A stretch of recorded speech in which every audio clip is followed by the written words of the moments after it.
โอ้ยบุญ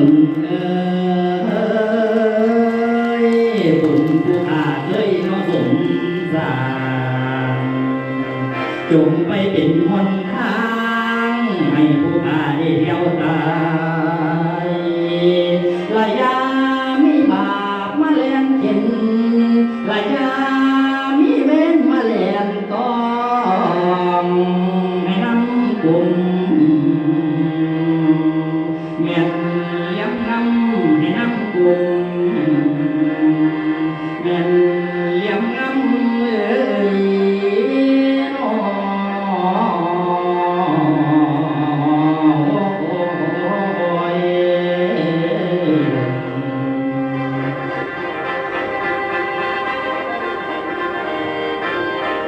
แล้วกราบนมัสการประเดชพระคุณเจ้าทุกผู้เป็นสงฆ์ผู้ดำรงธรรมะพระศาสดาเอาไว้ให้นักสีเหลืองยังมีค่าใส่ซองสีเหลืองทองซองแก้งมองเงี้ยเร็วกระยิ้มตาสีเหลืองนั่นหน้าหากบ่แม่นแนวใดนั่นล่ะคือสีของพงไชัยแห่งสัพพะยุเจ้าผู้ที่พาเขาถามนิรพานในบ้านมานักปราชญ์ไทยเส้นนี้แต่น้ำลำว่าสิเถิดแล้วมาเสียจ่าตามเรื่องภาษาทันบันบอนตอนพระพุทธเจ้าลงใส่ว่าทรงเวทเป็นตาเสื้อสร้างเพื่อให้สารบริวารบ่ทนนับมากมายน้อยล้นมีนั่งสร้างมาเหสีทั้งสี่เป็นเชวิยอดเยี่ยมต่างอยู่บ่ว่างสร้างห้างสร้างเสมอเนตรดวงตาปาคณาน้ำกันตั้งแต่เข้าเป็นสร้างทำบุญสร้างสินทานบ่ประมาทศาสตร์พระองค์เกิดแล้วได้นำใจว่าทรงเวทมือนึงนั่งสร้างไงสักท่านบริวารเป็นคือดอกคือแล้วงานสร้างพญาสามเก่าอย่างมาปันให้บันก่อนให้มาอ่อนยอดสู่ญาสร้างดอกสีนั่งสร้างก็คืนญาหยาบ่กล้าทางดอกบางพ่อว่าน้องนั่งหน้าสุภัตตาเนี่ยพญาได้สร้างห้องพนังก็เลยแขนมีมดแดงกัดน้องข้าบ่แทนตังได้หนอว่าผัวตั้งโศกเศร้านั่งสร้างคำว่าเงาเว้าต่อพี่ทำพี่ไทยสารอยากอายบ่ที่บ้านน่ะให้ผัวสักหน่อยหน้าตาน้องไหลหุ่นน้องหน้าจนย้อยยังว่าผัวตั้งหน้าน้องบอกมองให้แม่นอยู่น้ำสร้างกระต่ายสร้างนั่นได้มาเกิดเป็นคนมาเป็นนางสุภัตตาลูกพญาจำแจ้งเน่าได้แก่นเขียนพาลาบอกเราสุภัตตาเน่าเป็นเจ้าดอกแผ่นช่องตอนนั้นน้องเน่าอยู่แทนพลังส้มสู่หินความฝันได้นั่งยังหน้าต่างมาง้อเล่นเย็นใจ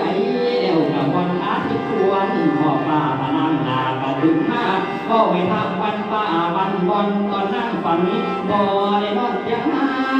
ส่วนสิตายเท่านี้จักยินเจ้ามหาองค์อาจมีอำนาจแก่กาก็เลยทานดอกสั่งห้ามให้ไปหาหน้าสร้างอยู่กลางไผ่ในป่าหาเอาหน้าขนาดใดหน้าให้เก็บเพียงมาให้จอมนั่งเจ้าสุภัตตานอนนางตาเด้อพ่อพญาสั่งเลี้ยวผ่านกระดันดอกลุ่มไปเข้าป่าไม่ในระหว่าง7 เดือนท่านก็ไปตามคองกองทางมาเที่ยวเดินตรงกันหลายวันที่ก่อนตอนที่เขาเก็บมุมพญาสร้างกะเราฝันสัตว์ท่านเจ้าพญาสร้างยาอาบ่อที่บ้านนอกนาหลายล้านดอกอยู่น้ำฝันว่าอันที่กุ้มไฟล้นล้างโลกพญาสร้างสู่เศร้าห้อนบัดว่าตายเราก็สร้างพวกหมู่บ่อที่บ้านให้ไปหากินทินไก่ไผ่กวงพ่อที่เดือน3 ขึ้นวันเพ็ญ15 คำสร้างสัตว์ท่านลางสาสิงอยู่ต่างกลางดาวกับผู้เดียวตอนนั้นนายพานเขาในหลุมพบจอบหมอบอยู่พื้นพญาสร้างกะบ่เห็นเว้นสิมาถึงเจ้าพญาสร้างใหญ่พานนกปืนขึ้นใส่เสียงสะเทือนหอดดาวเวลานาแม่นรันไกลเวลาดาว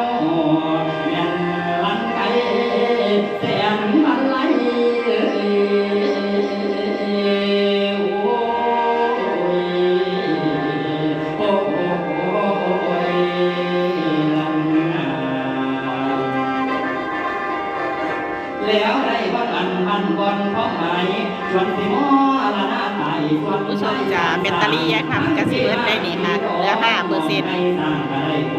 มันบ่มีหม่องชาตินั่นนะคะเนาะเสียดายอย่าคำสิไทยไปจนเบิดคนละคันนี้บ่ได้พ้องขึ้นใดจากไผน้อใส่ได้พานท่านลุงมารอกันกองตาแห่งเฮาท่านก็เว้าบนบอกพญาสารสุภัตตานกทานลูกพญาเมืองนั้นนางท่านฝันอยากนอนเตียงหน้าสร้างโตพนังในเฮาห่วมท่านบ่ได้จังสันพนังน้องส่วนสิตายสร้างก็ไว้น้ำตาให้คันนิ่งถือแต่เรื่องเก่าสุภัตตาแก้เจ้าเป็นเมียน้อยดอกแองเฮาเอากันเล่าเป็นสร้างนางเมียคนที่สี่กว่าสิมีเล่นกับเฮาได้หักงาไม่ให้งาดอกเกลือตนทั้งหมดแดงอยู่ตนว่าจากว่าสิมีหยังหาบ่าวกระสิ้นสั่งจองเล่นเอาไว้อยากนอนเตียงหน้าสร้างโตพนังหาบ่สั่งมาหนอเฮาสิย่อยกให้จนถึงเท่าบัดนี้เมืองก้อยเมืองไก่น้องสุรัตตาเมียเก่าพญาสัตว์สุขเขาขันเรื่องดอกเก่าหลังสร้างทำเจ้าบ้านป่าผู้ว่ายิ่งเอาสาพานเอางาเอาเมียถวายหอมพนางจนได้สร้างกระวอนถึงไอ้องค์อินทุลินลางสร้างเอาเลื่อยยิ้มให้ยุทธป่าดอกควนมาสร้างกระตักหน้าให้น้ำตาลิ้นลงสงสารน้องผู้นี้เก่าได้หนอความเจ็บปวดขอให้เบาพญาสร้างสิไว้พ้นคิดโลดโตนแต่นั่งนอนผู้นั่งจองเม็ดกำได้หนอสร้างสัตว์ทันจนได้เสียชีวิตขอบพนังเมียหน่อยจนน้ำตาไหลย้อยตัวตายพอได้บาตัดเอาหน้ากาดแล้วก็เลยทานดอกตอพันไผสิหันหน้าไปหน้ามันใหญ่เกินการเขาพันเลยเห็นจากไหนนายพานสิโยมยอไปได้สร้างเล็กยังไม่ให้นายพานก็เลยอ่านเฮียนเอามนต์สร้างสารจังน้อยกขึ้นใด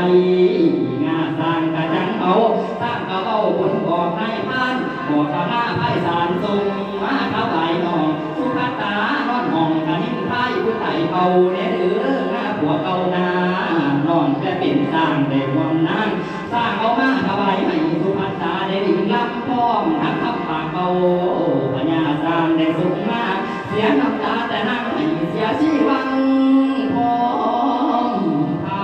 ำได้หนอเวททางน้ำทรงใส่ได้หลายห้องมานั่งกันสุภาษิตเพื่อนว่านั่งกำหันเราสะน้องกำทำให้เป็นภาษี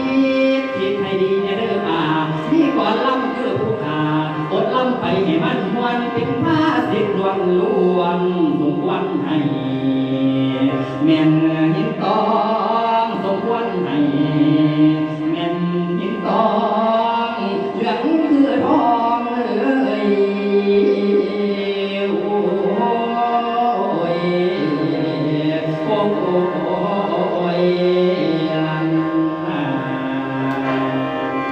สาธุคุณผู้ชมจ๋าขอบพระคุณหลายๆค่ะเนาะแบตเตอรี่ยาคำจะสีเบิร์ดพอดีค่ะน้องๆนักศึกษาค่ะลำม่วนๆค่ะคุณผู้ชมค่ะ